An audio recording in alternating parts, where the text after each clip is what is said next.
into the video store. Lee, Doug, and Garrick are glad you may still be listening. Thanks for your patience as we get back in the swing of things on our podcast about the movies you've never heard of but must see. Let's start off with a couple of our sponsors. Golden Ticket Cinemas. Remember, $5.50 Tuesdays. Trust me, with inflation and gas the way it is, you should put the Golden Ticket on your priority list.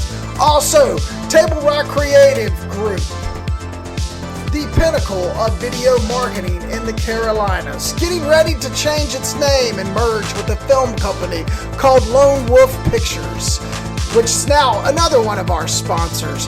Have slated 4 films coming up in the next year, and we are excited for them as a film production company to be a part of our show.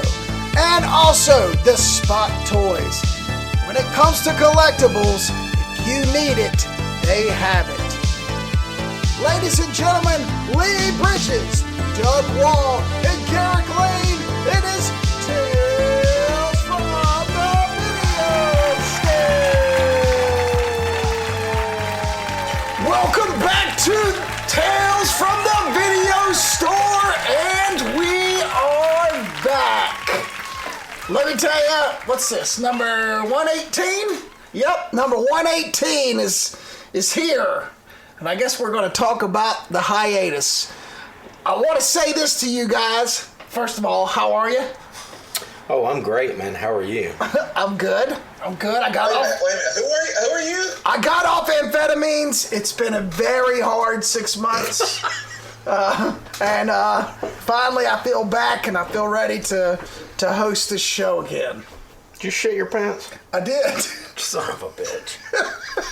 I didn't shit my pants. I can't even smell. Oh, I forgot. You've still got COVID I still got COVID hangover. Yeah. Yep. So, welcome back to Tales from the Video Store. And now listen to any of the listeners, including Eric Bethel, who hit me up on Facebook and was like, "Man, we missed the podcast. This is all my fault. Every bit of this is my fault. I got a little bit busy and this is going to sound terrible, but I had to prioritize some stuff, and this just had to be put on the back burner for a little bit till I could get some help, get some interns, get some people in here to help me out."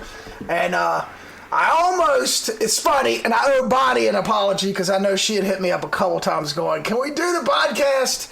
If anybody doesn't, nobody knows our personal life. Doug and I, and Lee likes to make movies too, but Doug and I are working on making a couple of films. Now, it's a very slow process because we have to live and we have to raise kids and stuff. But my thought process was, I could spend 2.5 hours on the podcast, or I could spend talking about movies, or I could spend 2.5 hours trying to make the movie. We did this for 6 months? We've been done. 6 months. I put it off, but you know what? I miss it, and everybody else has missed it, and we just kind of came to the. We kind of came to the conclusion, thanks to Eric, thanks to somebody noticing and going, "Hey man, people out here are waiting for the next podcast. Like, what's the deal?" That's enough motivation for a lot of people to go, "Well, you know what? Maybe we should do this." So, a couple people reached out, wanted us to come back, so we are back. Now, granted, we don't have a plan for this one, but that's okay. So let's get 118 going, yeah? I think we should start. I should actually start by telling you we have 117 in the can. It is the Bond film, and it's sat for 6 months, but we will release it as a double feature to this podcast. I can't wait to hear it because I don't remember one fucking thing about it. That's how long ago it was. Well, it sucks because the news part will be completely irrelevant, but our review on No Time to Die will be good. You hated the movie. Yeah, I still dislike it as much as I did 6 months ago. Yeah, I did like it. You guys disliked it. Yeah. Well, let's just start. I hate to start on a somber note, but we lost Ray Liotta this week, man, and that's a crusher. I'll be honest. Yeah. He's been one of my favorite actors for a very long time. I mean, Goodfellas, everything, any movie that he's been in. Yeah. Look, I'm not. Even a movie like Copland, he's like the fourth lead in. Yes. And I was just getting ready to say, outside of Goodfellas, Copland is probably his best work. Oh, absolutely. Everything else, he just played like angry Ray Liotta, and that's okay because I like that character. You know, he was very good at just being that guy. Yeah, he got his brains eaten out by Anthony Hopkins in Hannibal. That was probably his worst, but he did get his brains eaten out. Remember that? No, I don't. Wait, never mind. I'm glad Ray Liotta's gone. No, that was one that was really unexpected. 2 years old, and he's down in, wasn't he down somewhere in Central America? Making a movie. Yeah, and just kind of went to sleep and never woke up. I have not been on the news lately, but did they ever have like a final reason? Not that I heard. I just heard died. Last I heard was died in his sleep. You know, but I mean, I'm not even sure. Yeah, they may have came out, and I may have missed it. Yeah. Well, R.I.P. to Ray Liotta. It's nothing. You know, I mean, I don't know. I hope just. I hope it wasn't amphetamines. Who cares? He was a grown ass man. Yeah. Right, I mean, Who knows, man? He may have died in the arms of some fucking beautiful lady, giving her the time of her life, and fucking stroked out, and she put him to bed, and that's how they found him. Who fucking knows? Yeah. Anytime I hear somebody died in their sleep, I'm like, you fucking lucky motherfucker. So, shit. Consider yourself, it sucks, but, of the myriad of ways to go, dying in your fucking sleep has to be at the top of everybody's fucking wish list. So, congratulations, Ray. You fucking hit the top of the list. Everybody I heard that worked with him loved him, and that's tough. Well, we got some more news too, man. And I know everybody's probably tired of talking about it, but I think it's hilarious. The Johnny Depp Amber Heard saga was something for the ages. You are correct. I am in fact tired of hearing people talk about it. Okay, so then we won't talk about it. It's just like... I just don't give a fuck. I'll say this. Let me say this because I really want to say this, and I don't care. I'm not a person that. We don't normally bring politics or any of this crap into our movie podcast. Every now and then we do, and I've usually been drinking when I do it. I haven't been drinking today, so. As far as we know. Yeah, I on my eyes, I have not been drinking today, so I will not get political. But I do think that it is a victory for the good men out there who have been run through, their name and their reputation have been run through the mud by a woman that was upset with them. Women have gotten very good at quickly just going, he did this to me, did that to me. The whole hashtag Me Too with Harvey Weinstein opened up a whole lot of crazy emotions, yes. And there's a lot of women out there that have 100% an argument, but there's a lot of women that don't. And this, Amber Heard simply mentioned that she was abused by Johnny, which probably wasn't true, or maybe it was. Maybe they were both just drunk and it was just a bad relationship. And he lost a lot. And I think it's a good victory for men out there that really, are just in bad relationships and bad things happen. That's all. No? Look, here's all I'll say about it. Oh, shit, here we go. You got a couple of train wrecks that get together, and I've seen a lot of people in similar relationships where it becomes physical at certain points in either way. People say and do things, and the only reason that this is even a thing is just because of who it is. Things like this happen all the time. Oh, yeah. And it's... I hate that we live in an era where it's like, let's glorify this and, go back, like, turn the clock back like it's 1993 and fucking courtroom TV was like, as popular as anything. Kind of a similar vibe. You know, you got crowds outside. It felt like the fucking OJ case. OJ case. But different. Of course, different, you know, levels of seriousness, of course. But still, it's like, once media scrutiny starts on something like this, it's like, I don't fucking care. I don't give a fuck. Yeah, the judge allowing the cameras in the courtroom was a huge mistake. Yeah. Yeah. Well, regardless, like, I don't know what happened. I didn't follow it. Yeah, I didn't either. It's supposed to be a court case, not a, like Doug said, a TV show. Yeah. And you can say that Johnny, you know, he won this for the good men out there. I really don't think he won anything other than like $10 million, which sounds like a lot of money, but ultimately, when you think about what he's actually lost in the last couple of years, that's just a fucking drop in a bucket. And that's sad too, but still, it's like, yeah, oh yeah. I don't feel bad. I don't feel bad for him, really. $10 million won't keep the lights on at his private island. Fucked up. You know, I don't feel bad really for either one of them. I think they both are probably really fucking mentally fucking handicapped human beings that, you know, they both probably need a lot of help. You know, but whatever. Yeah, I think they do. You know, I've been in that relationship. I don't. You know, I've been there.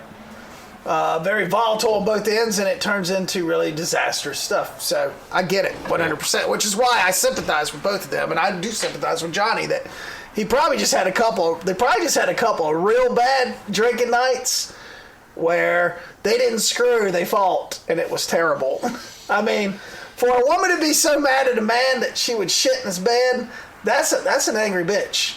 That's a fucking angry bitch. Yeah. I can't imagine being so mad at somebody that almost shit in their bed. That's something. I've been mad at you a couple times, especially the time you hit me with a golf club, but I would never come over and shit on your my face. pillow, thanks. Yeah. Very odd. Shit on my shoes, shit on my pillow, shit on my face. All right, great. Let's move it on. Another sad thing, man, and I know it's probably irrelevant, and all our listeners are like, dude, what is this, some sort of retro show where they're talking about shit nobody gives a fuck about anymore? But I just actually got the courage up enough to watch Studio 666. Or I don't know if it's the courage, but I just got the emotional stability back from the Taylor Hawkins dying and the reality of my favorite band of all time pretty much disintegrating in midair. I did watch that movie. Should I review it?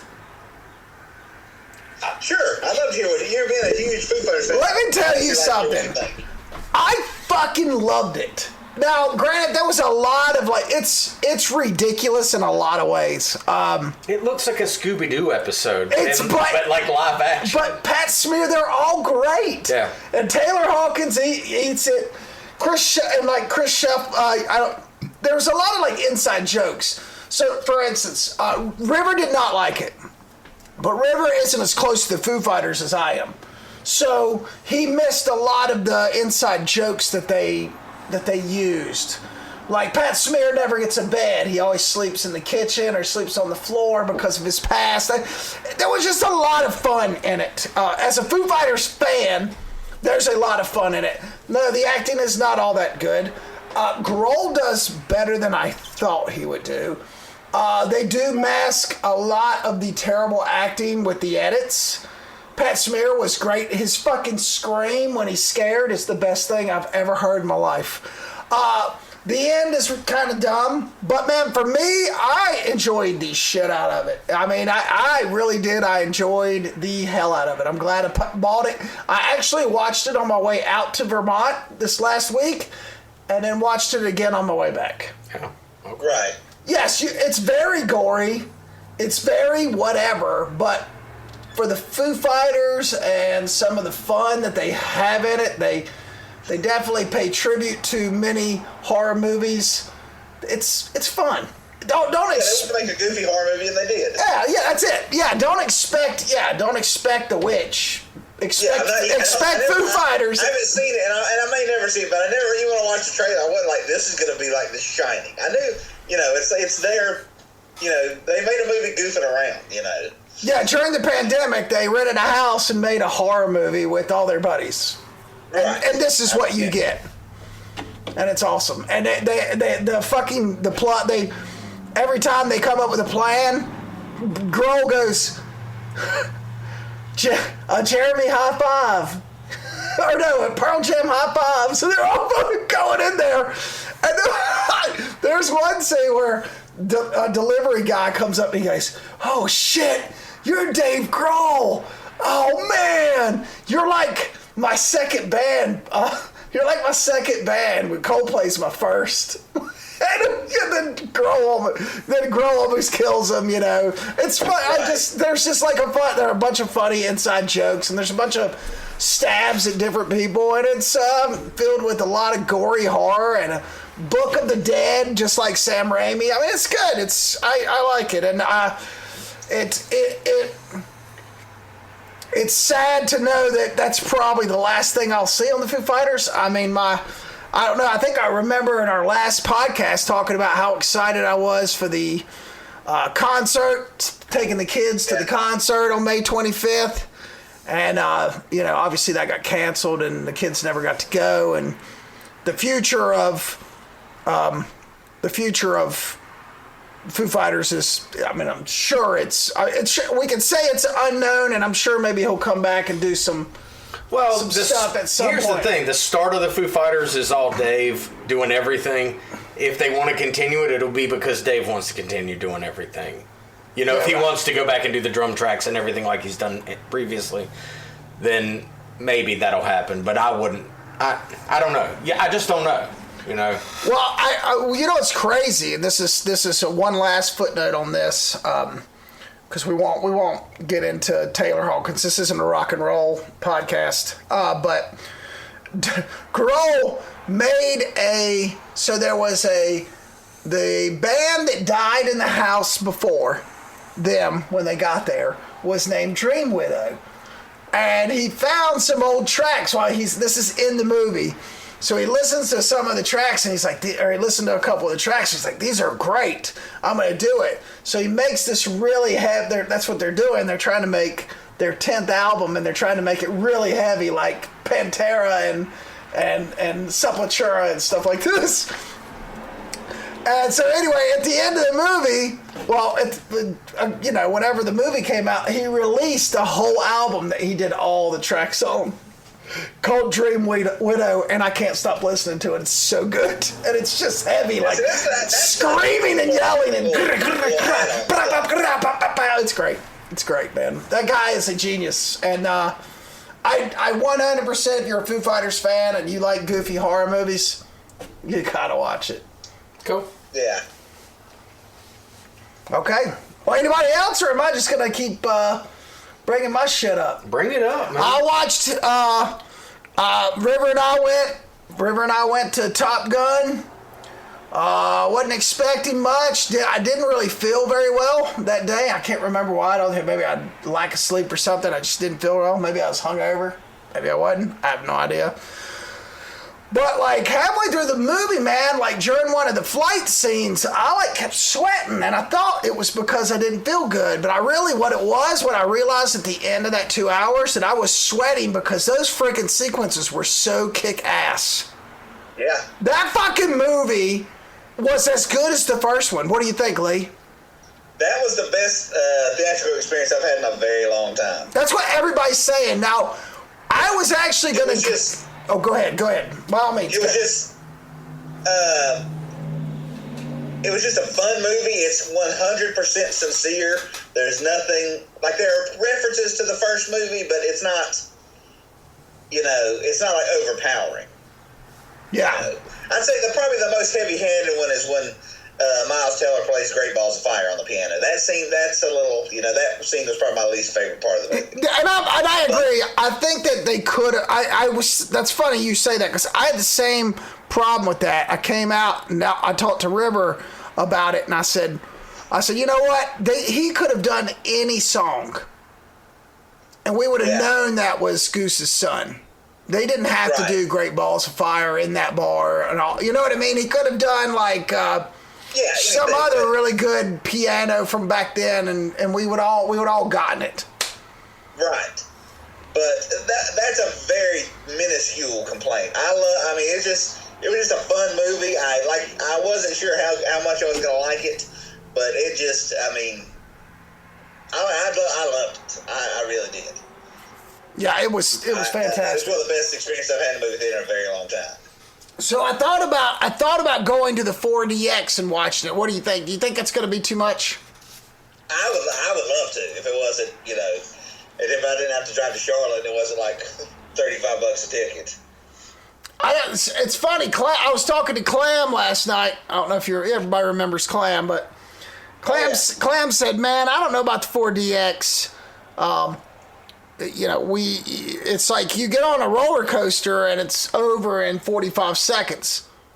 And it's great." He's like, "Can you imagine 2 hours?" And he's right, because I watched Batman, which we'll talk about in a little bit. I watched Batman in the 4DX and I watched Doctor Strange. And Peyton and I both agreed 20 minutes into Doctor Strange, I wanted to cut the chairs off. So I don't know how that's going to be. I don't know if I want to waste that kind of money to do. I'm good. The only movie I've seen in it is Gremlins, and it was a great experience. The chairs didn't move a lot, but it was, I don't know. Yeah, it would have to be I wouldn't do it a lot. Yeah, I might try it for Top Gun but I don't know. Yeah, I can see it being very annoying with some movies. Yeah, like Doctor Strange, it was terrible. All of Sam Raimi, every time Sam Raimi would go on a Dutch angle, we would turn to the side. I knew after the first fight in Doctor Strange, I'm like, oh Lord, I'm gonna hate this. 2 hours of this shit. Yeah. Yeah. But it really, listen, let's get back to Top Gun. It really is that good. Like, it's really that good. It really is. That's what you both have said, and Doug, it's really good. Okay.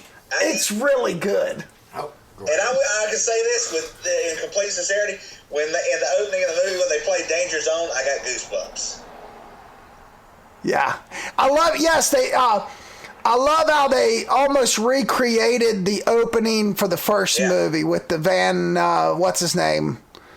With the what was the guy's name? Harold Haltermeyer or what? Yeah. Miami Vice guy. Yeah. Anyway. Yes, good. Everybody must go see Top Gun. So I'm giving Top Gun, we're going to do 5. Let's see. We're going to do rentals. Going to do rental boxes on this one. I'm going to give Top Gun 5 rental boxes. Yep. Yep, 5. I will say it's a rental box, 5 and a buy it. I will definitely be owning that movie when it comes out. Yeah, rent it 5 times and buy it once. That's how we'll do that. All right. I'll be honest. I wasn't surprised, Garrick, when you were like, "Oh, Top Gun Maverick, it was fucking great," because you say this dumb shit all the time. But when Lee chimed in and was like, "I fucking loved every second of that," I'll be honest, I was a little taken back, because I find like Lee was talking about these, when you try and bring back these nostalgia movies, I mean, think about the last time it actually worked. Has it ever worked? That's what I'm saying, but that's what I'm saying about the sincerity. There's no, it's not a wink. There's no, you know, because it's Tom Cruise as Maverick. You don't have another guy playing Maverick and Tom Cruise showing up at the end for a cameo. Right. It's none of that horse shit. Yeah. It's like, you know, like there's the opening, not the opening, but the second sequence of the movies where he's testing a experimental plane, and it's just. But after the experimental plane scene, I was fucking in. Very nice. Yeah, I'll definitely check it out. And the way they that's what I'm talking about. Yes, and the way they treat Iceman and bringing Val into this movie. Oh yeah, it's incredible. It's very tastefully done. Yep, very tastefully done. Go see it. Yeah, and Joseph Kirkin, I don't know, I'm not sure his name. Joseph Polish name. Kanowski, I don't know. Yes. I've liked some of his movies, but they all look great. This is, I think, the first time everything gelled together, you know. Yeah, 100%. Some of those flight sequences that they did. Yeah. They're fantastic. Very nice. What else did he direct, though? I'm looking. His first movie was the Tron sequel. Yes, that's right. He did that movie Oblivion with Tom Cruise, and he's done a few movies. Yeah. Yeah, and then you bring Christopher McQuarrie in to do some rewrites and to really polish up the script. I mean, the Usual Suspects guy, and he's done all this Jack Reacher, so he's been working with Tom. They're kind of like a crew now, you know. Oh yeah, he's directed the last 3 Mission Impossibles. I mean, I give Tom Cruise credit. Him resurrecting McQuarrie's career is one of the best things he's ever done. Oh yeah, I 100% agree. After the Way of the Gun, his career was pretty much dead. Which is fucking crazy because you and I fucking love that movie, Doug. It's a great movie, but I just think it was just, I don't know why it didn't work. I love it. For a lot of people. I mean, and also like a month after it came out, those guys went and shot up that place and they were quoting the movie. Don't you know there are guns here? They were like saying all that shit, and it just, people were just like, see, that movie's evil, and his career was just fucking over. Yeah. For like 10 years. Yeah. Resurrected by Scientology. Great job, Tom. Way to go, Tom. Way to go, Tom. You aren't a useless fucking twat after all. Well done. So, moving on to The Northman, a minor masterpiece of Robert Eggers. Yeah, I didn't know really. I had super fucking high expectations of this movie because, you keep reading, like, how epic it is and how massive the scale is, and, the director and the movie, a couple movies that he had done previously. My imagination was running wild walking into the theater. And I look, it's going to be weird what I'm going to say. I thoroughly enjoyed the movie. I really did. But one thing that it was predictable. And I did not expect predictability in an Eggers movie. There's no predictability out of the director, or and hearing the writing, him teaming up with this poet, this Icelandic poet, and I was like, this is gonna be, I don't even know if we'll be able to follow it, but it was very easy to follow. I never felt lost. It's very straightforward and it's very gory and fucking awesome, and I can't wait to see it again. I really loved it. Lee, you didn't see this, did you? I haven't seen it yet. We were gonna go see it, and then ended up not being able to make it to the theater. So it's on Peacock now, and so I'll watch it before next episode.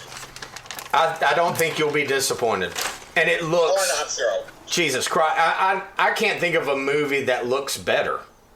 It just looked fucking perfect. So good. Yeah. And I didn't have a problem with 2 men fighting naked at the end of it. I was so ready for that fight. Yeah, my wife was like, where are the dicks at? I was like, what? She's like, I know they're naked, no cocks. I don't see any cocks flopping around. I was like, Jesus fucking Christ. Do you know that they had to CGI take them out because they were slinging around during the fight? You're probably going to want to strap down when you've got fucking swords and, blades out there and you're swinging them around. You I need to pay prosthetics. Yeah. I am not swinging my cock out during this sword fight. But, man, I really enjoyed it. Did it live up to my expectations? Maybe not. But that doesn't mean that I didn't really, really enjoy it. Right. That's a bad situation where you've sort of formed a different movie in your head, and then you don't like the movie as much, but it's not really the movie's fault. Right. That's exactly how I felt walking out of there. I was like, this is my own fault. The movie in your head does not exist. Right. Nobody could have made what I had in my mind. Exactly. But no, I think you'll really like it. Yeah, I think you'll really dig it. It was a very good movie.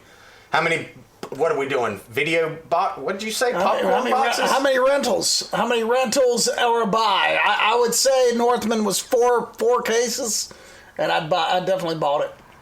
So. Yeah, I'll say 4, and I'm gonna have to. That could go up or down upon a second viewing. I think it's probably gonna go up, but. Yeah, I'm with you on that. Yeah. I'll give it 4 rentals. Yeah. 4 rentals, for sure. Fucking Skarsgård is a fucking monster in it, dude. Dude, he's huge. His fucking, shoulder trap, it doesn't even look real how fucking jacked up he is. And it was... That fucking sword sequence where he goes down in the... It was fucking badass. It has some fucking killer scenes, man, that... Oh, yeah. I don't even want to taint. I just want you to go in and see it. For sure. Yeah. Okay. Very Well, so the last that I know all three of us watched that I have on my list is Batman. Oh, man. Now, I know we've got some mixed reviews on this one, for sure. Yeah. Doug, go ahead, big guy. No, it's fun, because I know Lee has a positive thing to say. I think he liked it, so I want to hear... Here's the thing. I liked it when I was watching it, but I haven't thought about it since. Right. I mean, I liked it, but I haven't, like, it's on HBO, and I have not rewatched it, which is very strange. Yeah, that's my kind of... all right, so I watched it in the 4DX, and I found the 4DX to be a little bit distracting. So the movie was good because there wasn't all that much action in it. So the whole 4DX wasn't completely annoying. But we watched it there, and I'm like, I kind of like it's a little long, you know. But I liked Colin Farrell's the Penguin. I liked the look. I liked how it looked. River wanted to go back again, and I'm like, all right, well, I'll take you back again. We'll go back again. So we went to the Golden Ticket and watched it again. And at the end of it, I'm like, you know what? I could probably not watch that movie ever again. Then it came out on HBO, and I put it up on the TV one day, and I cut it off 20 minutes in. I was like, I don't even think I can stand to watch this long movie again. Like, it's not... I don't can't stand to even have it on in the background while you're working. Right. That's... Yeah. Yeah. It was... Like, it was very... It looked like it was well done. It just, but like now when I think about it, I'm like, what happened? Right. You know, it's a like, very... I don't really know. It's a very drawn out, like 1950s crime, like detective noir kind of story where Batman is, he's really just this detective. And, you know, the characters, they're not really these characters. If you look at it like that, I guess it's probably a better story. But when you put it in, you know, hey, this is a Batman movie, it just killed it. It killed it. Right. Like Pattinson, look, he was okay. And it had some really cool looking scenes. Right, exactly. But, you know, and like you said, the Penguin was fucking great. I love Colin Farrell in that role, but I never understood why he had to dress up like that, because it didn't make or take anything away from his character. Does that make sense? Like, it just didn't matter. Paul Dano being the Riddler, I was fucking so hyped. I was like, I can't wait to see what he brings to this. And he fucking brought nothing. He was fucking so annoying. I couldn't get over how much I hated his rendition of of the Riddler. I hated it. I just didn't like it. You know, by the time it ended, it's like, oh, okay, cool, man. Well, moving on. Yeah. I tell you what, the worst thing I could say about it, I was thinking about when the opening scene, right, when you see the mayor's son, is the Red Ninja, and then his dad gets killed. I looked at Bonnie and said, the mayor's son's going to be Robin in part 2. Maybe. Because why else would he be wearing a Red Ninja outfit in the opening shot of the movie? You know. And then he saves him at the funeral. I was like, it just seems like it's basically just all set up for a more interesting movie. Well, I don't know. Will he go with the Joker? Is he going to go with the Joker for the second one? Oh, for God's sakes, I mean, probably, but it shouldn't. But anyway. Well, I will say this. So I got into a discussion about this movie with a old buddy of mine, one of my old roommates from school, actually. And he said, hey, man, he's like, have you ever watched this Joker deleted scene? And I was like, no. I was like, and I don't really give a fuck. And he's like, dude, just go fucking look it up on YouTube and watch it. So I did. And I guess that would be kind of interesting, maybe. But it's not, even watching that, which I understand why you left it out of the movie, because it was the best performance I saw in the whole fucking thing. But even that, is it enough to make a new Joker movie? Yeah. I almost kind of like you say, I kind of hope not. Just like Batman always had all kinds of villains. Like, and I know everybody wants to see the Joker, but dude, you can't just keep bringing him back. You just can't. Right. You can't. And I think he needs to be put down for a little while. I agree with this. You know. I agree wholeheartedly. Of course, who are you going to put in though? I guess you've got the Mad Hatter, you've got Killer Croc. Riddler, you've got fucking, Well, not the Riddler anymore. Well, because they just used that one. But you're right. Well, but what I'm saying is if this movie doesn't get continued and somebody else in 10 years makes a fucking Batman movie, you can do the Riddler before you can do the Joker, in my opinion. Oh, right. Yeah. Does that make sense? Yeah, no, that makes sense, yes. So, I don't know how many popcorn boxes I'm going to give this one. Or what did you say? Rentals. How many times would you rent this movie? None. Okay, right. Okay, so there you go.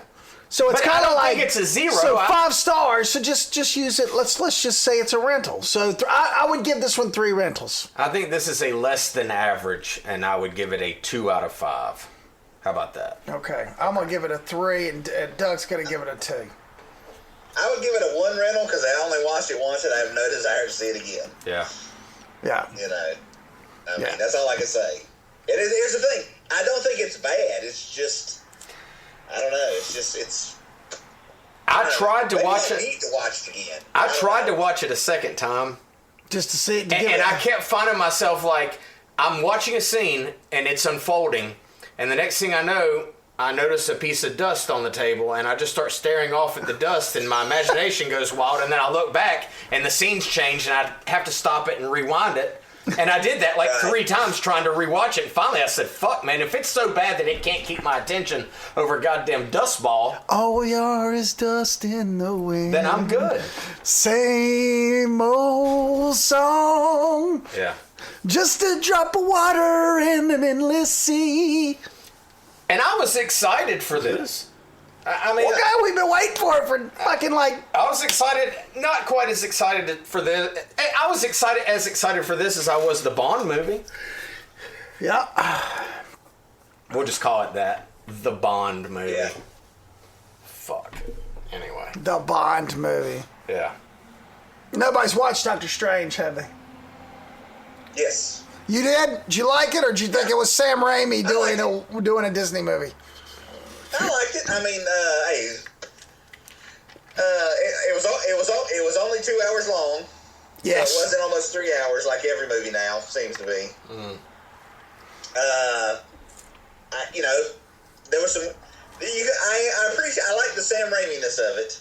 Of course. You know, and I found I liked it more than the first one, which I don't like that much at all. Yeah. So,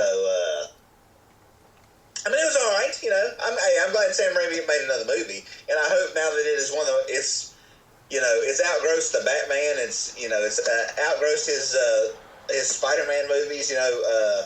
It's now his highest grossing movie, and I hope that leads to more original Sam Raimi movies. Right.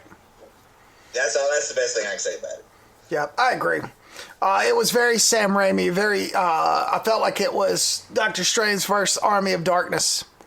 Right. Yeah, but it was good, and I've always been a Sam Raimi fan, always. Yeah, and I think the best thing that'll probably come of it is Kevin Feige, whatever his name is. He said he's apparently when they shoot a Marvel movie, he's there every day. You know, he's constantly sitting with the director talking. He said he said because it was Sam Raimi, he didn't have to do that. He was free to do other things. You know, and he said he's actually looking into hiring more because they hire a lot of, like the person who did Shang-Chi was an indie filmmaker, made a handful of films. You know, they've hired a lot of, like Doug and I have talked about this on the podcast before, a lot of non-genre directors. You know. Yeah. And with Sam Raimi, he's like, I didn't have to worry about it. He said, I knew it wasn't going to go over budget. It was all this stuff. He's like, he just handled it. He said, he's talking about hiring more Sam Raimi-esque directors to direct Marvel movies. Oh, I'm sure it's completely efficient. Are they going to keep making them? Is it ever going to stop? What? Marvel movies. No, why? No, never. I mean, when they stop making money, they will. God, I hope that happens soon. It's not going to happen soon. They've got it. So my kids are so locked in on that. The last Marvel movie that I watched, I think, was the Thanos snap one. what was that? Infinity War? How many was that? Like 3 movies? Yeah, felt like 6 movies. That was Armageddon Infinity.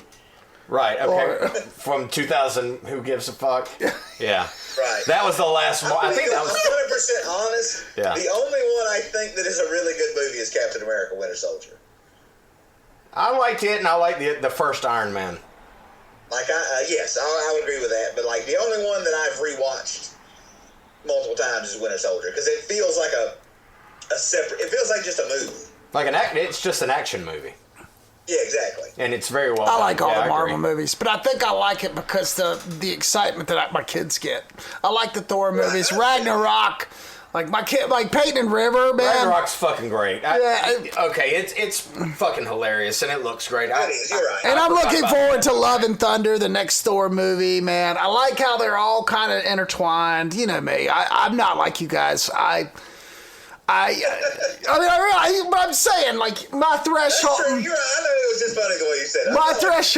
My threshold for shitty movies is a little bit wider than you guys. So, like, It's much wider. even these, even the shitty, like, run-of-the-mill, corporate-made, hedge fund, Hollywood movies, some of them I can tolerate much more than you guys do.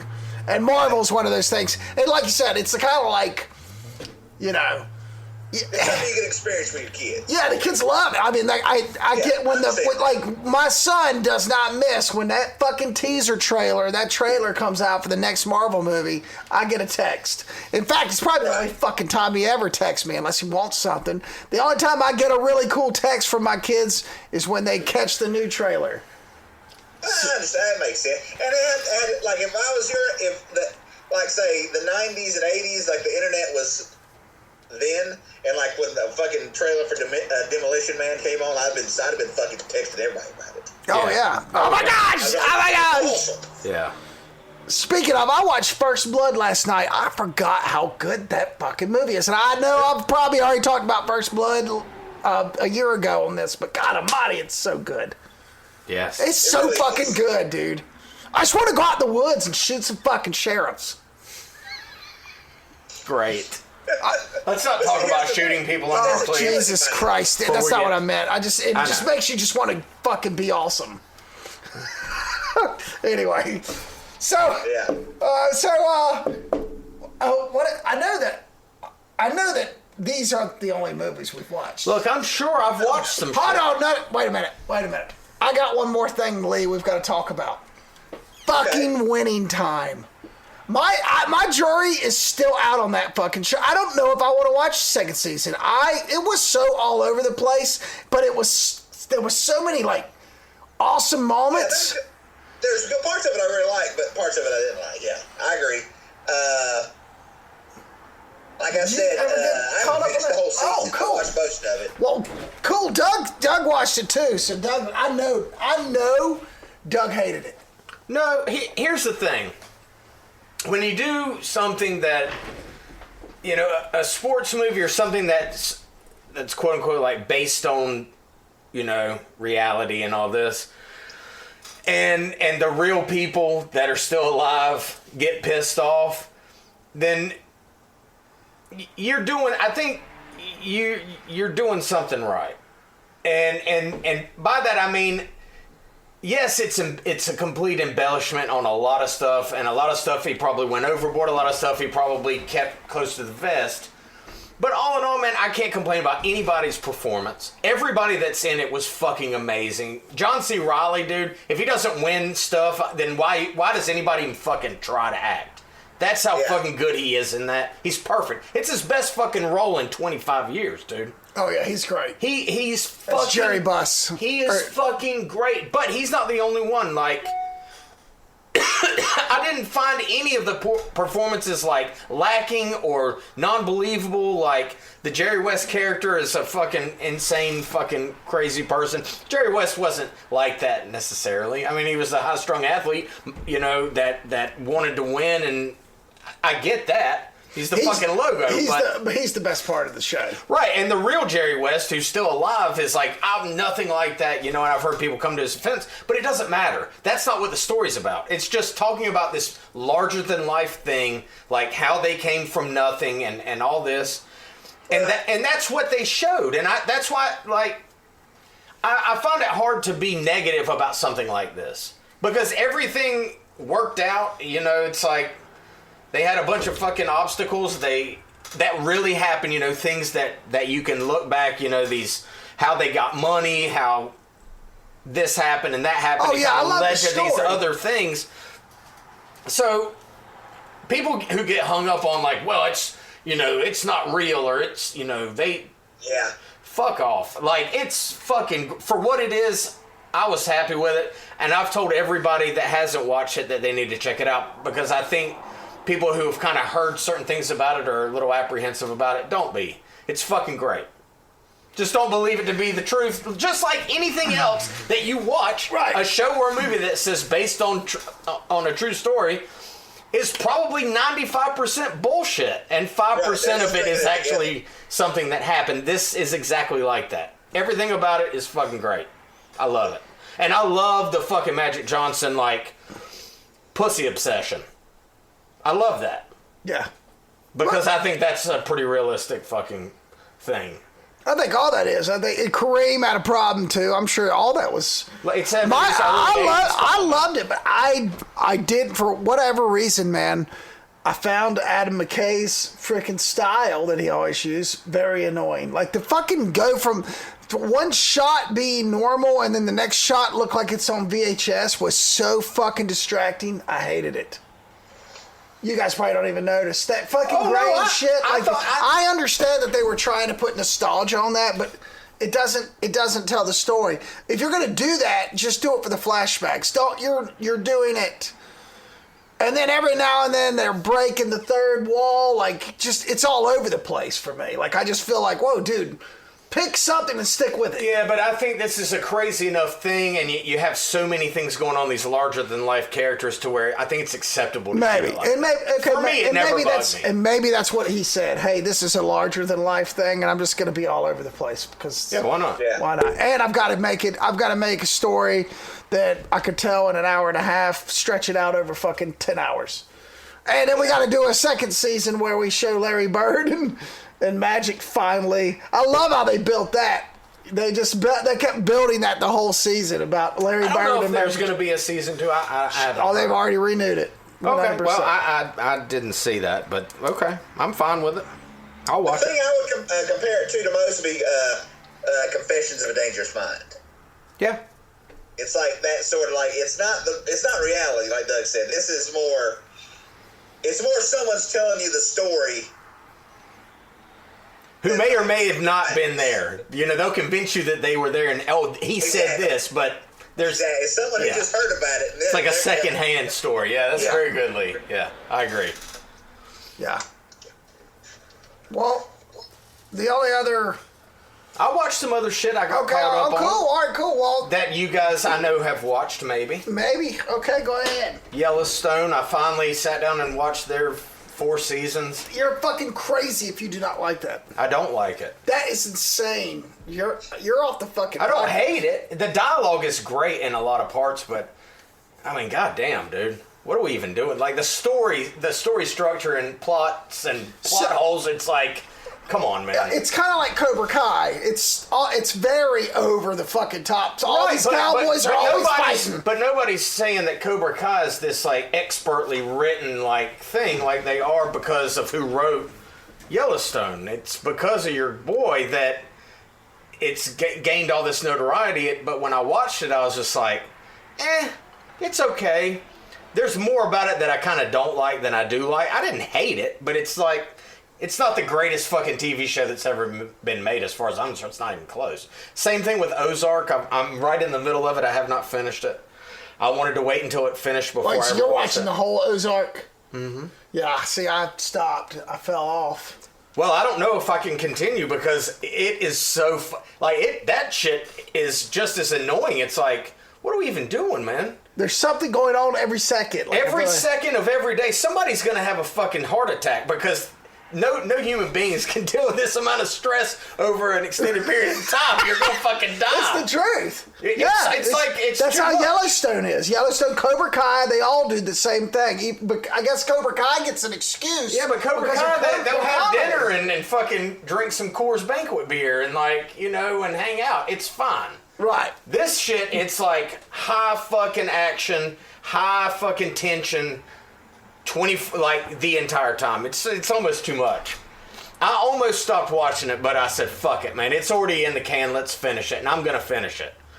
I think I'm on the 3rd season of, I think they made 4, so I'll come back in a few weeks. I like that. That is my argument with Yellowstone and Ozark is these are normal people. I'll never going through this bullshit every day, all fucking day. No chance I'll continue watching Yellowstone after that last season. I was like, dude, this is fucking ridiculous. It's terrible. You're wrong about that. I enjoy it, but I do agree with you that it's like daytime. It's like old school daytime soap opera, dude. Yeah. I can't with men in it. Like, hey, we're on a fucking ranch. Okay, you're still a fucking twat. Fuck you, Costner, and your fucking horses and your bullshit, and your fucking disaster family. Now his daughter in that is my favorite character because she's great. The absolute epitome of a train wreck. I love her. But everything else I could do without every Beth is the shit. Sexy. Everything else I can do without, man. It's too much. I like Rip too, man. Rip's he's fucking killer. Because he doesn't talk. He's always, hey. Anyway, well, whatever. I disagree. I know. I'd give Yellowstone 5 fucking rentals. It can have as many seasons as it wants. And Beth can shit in my bed anytime, any damn time she wants. And she can beat me up. That character would absolutely shit in your bed. Yeah. Oh yeah. If Rip fucks up in season 5, he's gonna wake up to a turd under his pillow. I wouldn't be the least bit shocked. Well, you won't be there to see it. No, I will not be. All right. Oh man, that's hilarious. Trying to think of any newer movies I've watched, man. I don't know. Man, I've been on a very big kick on watching old stuff. Like I watched Flight. God, what a fucking good movie. I've been watching it. Is it? I fucking loved it. Like it's so good. Is it not just Denzeling it to something that it normally wouldn't be, right? Maybe. Like if Tyler Perry is the pilot, is it the same movie? Answer: probably not. Did you just compare Denzel Washington and Tyler Perry? I'm saying that one of them can single-handedly take a fucking story and make it into something. Let me rephrase great. that then. Flight, Denzel Washington's performance in Flight is fucking phenomenal. Yeah, agreed 100%. Okay, great. Will that be good? Lee hasn't said a word the whole fucking podcast. We're 52 minutes in. I was just waiting for y'all to start talking about Yellowstone. Oh, you probably haven't been watching any movies. You've been painting popsicle sticks and putting them in you and Bonnie's little garden stuff. You actually been watching any movies? No. Because it's true. I was watching Ozarks, and I agree. It's just, where are you in it? It's just fucking Breaking Bad. I mean, it's, without likable characters. Right. Yeah, it is. It's Breaking Bad on the lake. and Bonnie started talking about she wants to give Yellowstone a try, and I'm just like, fuck, I haven't watched it, but I'm pretty sure it's just fucking Dallas.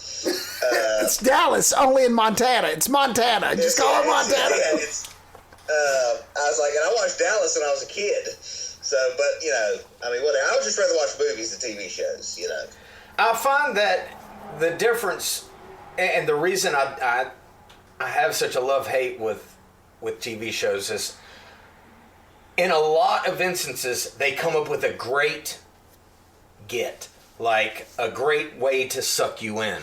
But what they almost always fail to do is figure out how to fucking finish it.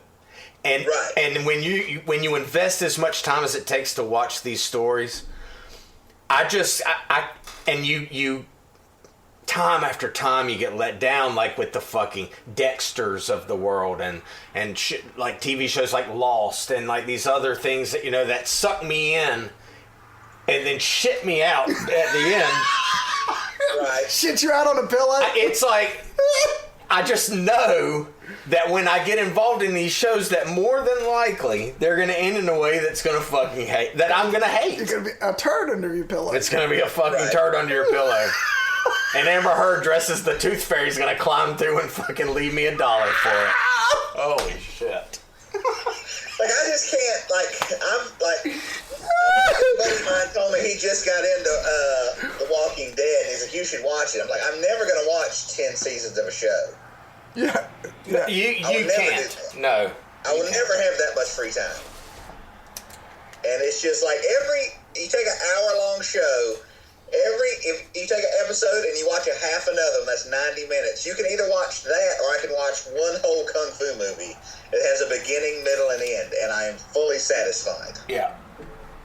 Or I can watch 90 minutes of fucking Yellowstone where a bunch of rich white people yell, I don't know, fuck, whatever. It doesn't appeal. I mean, I don't know. Most hour-long dramas feel like they are draining the life out of me. Yeah.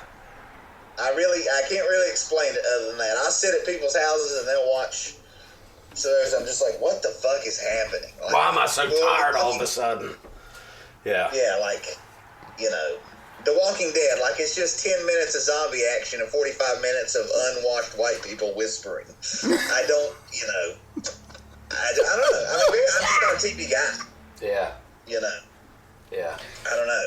I mean, and I'm sure I'm wrong about a lot of these shows, and I accept that, but I understand that my system has about an 80% success rate, where what Doug was talking about with these shows sounds like it has about a 40% success rate. Yeah. And I'm just not comfortable with those margins. Yeah. Not willing to invest your time like that. Exactly. And I understand. Life is finite, and I like the way I do it. Yeah. That's all I have to say about TV shows. Yeah. There you go. Okay. Well, what else? That's it? That's all we got here? I know. I watched stuff. I went to the drive-in. So anyway, awesome. So we're going to get back to you next week. Lee's going to bring some popsicle sticks. I'll do it. I'm just kidding, dude. Go ahead. And you can bring some of those fucking crickets. Touche. No, but I went to the drive-in and watched Ty West X, I think back in March. Oh, yes. I wanted to... And Which one? it was X. That was a perfect movie to see at a drive-in. It was a bunch of people in the 70s trying to make a porno, and they all end up getting murdered. You know. That sounds amazing. God, that sounds amazing. Where did I miss this? Yes. Is it good? Yes, I enjoy it. The parts of it are very violent. There are some very funny bits. They're not like jokes, but like, I will say a character fires a shotgun and she flies across the room because it was a very small person, and you never see that in movies. People actually, you know, it was just, there's oddly funny bits, and it's basically, I'm not gonna lie, it's Tobe Hooper's first two movies, The Texas Chainsaw Massacre and Eaten Alive, which I think Doug and I talked about Eaten Alive probably a year ago. I was going to say a few months ago. Yeah. It's a love letter to Tobe Hooper, the whole movie. It sort of mixes pieces of his first two movies and then adds the porn element. And I've only seen it once. I saw it at the drive-in, and I had a great time with it. Awesome. I've been looking for it to be available on something streaming because I really do want to see it. Speaking of that, though, real fast, and I don't want to take away from you, Lee, but the word Tobe Hooper brings up the fucking new Netflix Texas Chainsaw Massacre. What'd you guys think of that? I know both of you watched it. No, I did not. I put it on and 10 minutes in, I said, fuck this, I can't do it. I didn't hate it as much as the one from, I think, 2013. Yeah. Where Leatherface and that girl end up being cousins, and Leatherface is kind of the hero. Yes. That one's the worst one. This is the second worst one. Yeah. Is this worse than the one with McConaughey and? Well, I don't really count that one. Okay. I don't know. That one, I don't know. I haven't seen that in like 25 years. I have no idea. Yeah. Me either.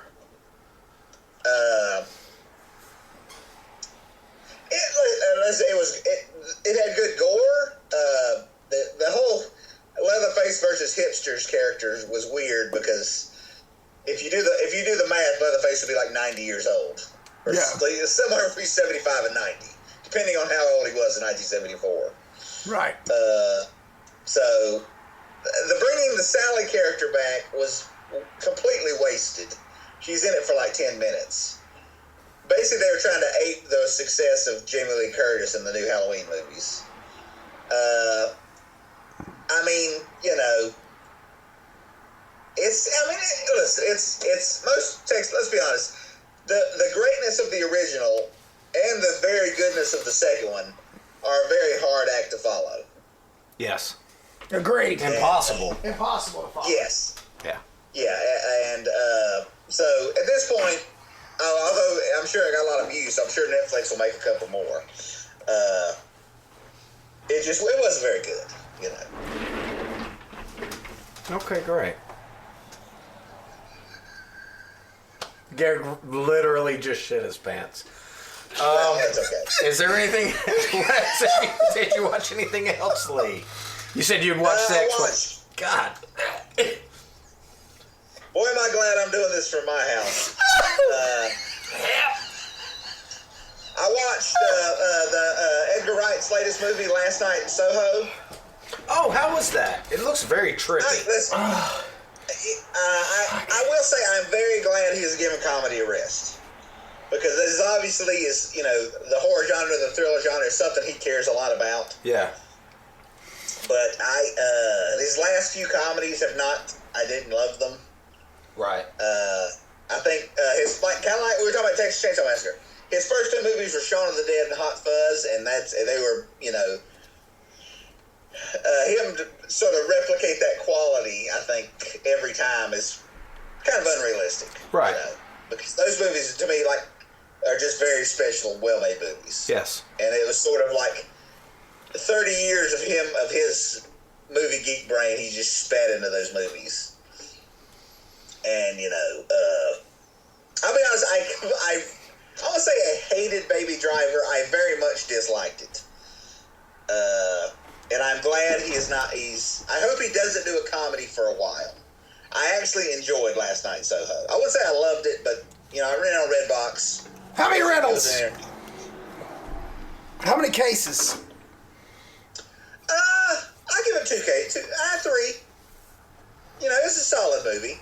Okay. You just mentioned Baby Driver and the main character of that, what's his name? Fucking Ingleberry Hogglesnort. I'll be honest with you, I just call him Baby Driver. Okay, well, the Tokyo Vice, I forgot that I watched Tokyo Vice, which is on HBO Max. It's a Cinemax movie based on a somewhat supposedly true story of this American writer that gets in with like the biggest newspaper in Tokyo and starts investigating like the underworld and the Yakuza. Lee, did you ever dive into this? I did not. Okay, it looks fucking amazing. It's only like, I think, 6 or 8 episodes. There's a lot of things going on. It builds up, you know, and you're like, oh man, this is getting ready to happen.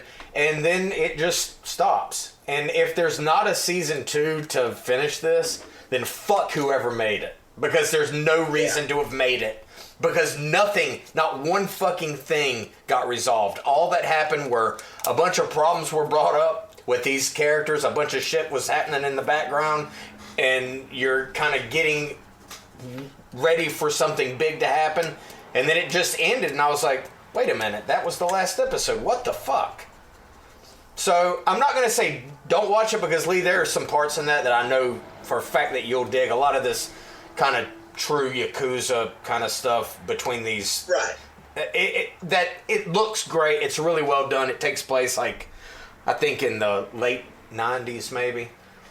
And the acting, everybody's great in it. Fucking Baby Driver's very good in it, to be quite honest with you. But Ingleberry Hogglesnorts. whatever. Ingle fucking, who gives a shit? Inzel, fuck it. Just fucking. Whatever. Yeah. It's one that I'd forgotten because I watch some shows. I get sucked into watching these fucking shows, man. My fucking wife makes me watch them, and once I get a couple episodes in, I'm like, I've got to see how. Gotta finish it. I've got to see what happens, and every fucking time, I'm telling you, I'm getting fucked on this deal. So. What was the last good TV you watched? TV show? Winning Time, I guess you liked. Yeah, I liked Winning Time, but the fuck, the fucking one with McBride. The fucking Righteous Gemstones. The Gemstones, it's the best thing ever made, man. I fucking love it, dude. I almost want to move to Charleston just to go be an extra. It's just so fucking insane, and it's just so over the top. I can't get enough of it, man. I love that guy, and I love everybody in this thing. Everything he does, dude. Eastbound and Down, still, I can still watch that all the way through every show and just laugh my fucking ass off. Yeah. That's probably the best show that I've. And even this season wasn't nowhere near as good as the first season, but still, that at like half capacity is still 10 times better than, just about anything else. Yeah. And just seeing those guys together, like him and, John Goodman and Baby Billy, is one of the greatest TV characters of all time. Good God, man. Whew. Yeah, that's good stuff, man. Yeah. Yeah. So it's one, like I said, the second season isn't as good, but it's more just that you get to see them together, being those characters. Like, even if it's not as good, it's still good. His fucking sister in that she's hilarious. She might be the funniest person on the show, man. Every word out of her mouth is just. You're gonna, even if you drank, you'd fuck your brother. What are you talking about? It's just. If there was a gun to your head and somebody said you need to suck your brother's dick, you'd do it, wouldn't you? There's so much like improv in that show, dude. But they're able to structure it to where it just fits, man. Everybody in it fits. I fucking love it, dude. Yeah. And yes, Walton Goggins, God bless that motherfucker. And those goddamn pearly whites is. I fucking love that. And when he was, when the daughter and her husband were trying to talk to him, he just looks at the husband and goes, "Go outside, nerd." he is just the like Baby Billy was not even going to speak to that dude. No. Oh, it's good. Yeah. Yeah, it's really good. Yeah. Anything else? Let me see. I also, no, that's pretty much it. So I guess we're back on this. Podcast, man. I guess we got to start getting back into some blocks and some watching. We've got to figure out something for. We just spent an hour and 5 minutes talking about 67 movies. We probably want to quarter it down to a couple. Yeah. We won't be able to go at this rate. I'll come back with that. Well, how many movies did you watch last week? Yeah. I watched 67 movies. Well, it was 6 months, but you know, we'll get back to a more structured approach. 100%. Yeah. 150%. Well, welcome back. We are back on. Eric, I appreciate the comment to get me out from underneath my rock and get us back on this show. And Bonnie, I appreciate you always listening and pushing and sending me messages about starting the podcast back up. Because your boyfriend doesn't have the balls to call me himself and tell me. I just didn't want to talk to you. Yeah, fuck that guy. Fuck that guy. He's probably snorting fucking lines and doing drugs and drinking alcohol instead of fucking doing this podcast. And chasing around crickets. Yeah. This might let me just tell you guys while you're making fun of it. What you guys missed, we ended up cutting in this podcast because my kids bought 2 geckos and they thought, oh, well, because our dog and all the other pets are not enough. We're going to get 2 geckos. Lizards, they won't be hard. They only eat live crickets, and we buy 20 of them sons of bitches because they only have a week, so they have a week shelf life. Right, so they have a week shelf life, and they eat 2 crickets a day. So you can't buy 20, and they all die anyway. They're all dying. So we're going to Petco 3 times a week to fund to buy crickets for these fucking geckos. It's turned into a huge situation. Here's what you might want to do. Leave the fucking gate open and let the dog eat the geckos. You can save on not only the dog food, but also the crickets. Take them on a long country drive. Take them outside and get them the fuck out. What are you talking about? I don't know what happened. I came in here and the top was off. No, that's terrible. PETA or somebody will have my ass. Well, still saying. And Lee's gone. Oh, thank God for that. I'm fucking tired of doing this thing with him anyway. We need to get a new freaking host.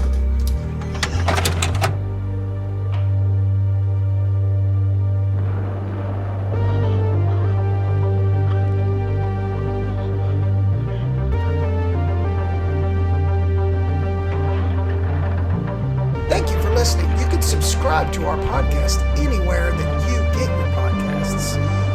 You can also get more info on us at our Patreon page, our Facebook page, our Instagram, Twitter, and soon-to-be Reddit page. And if that's not enough, just go straight to our website and get everything. It's videostorytales.com. Thanks again for listening.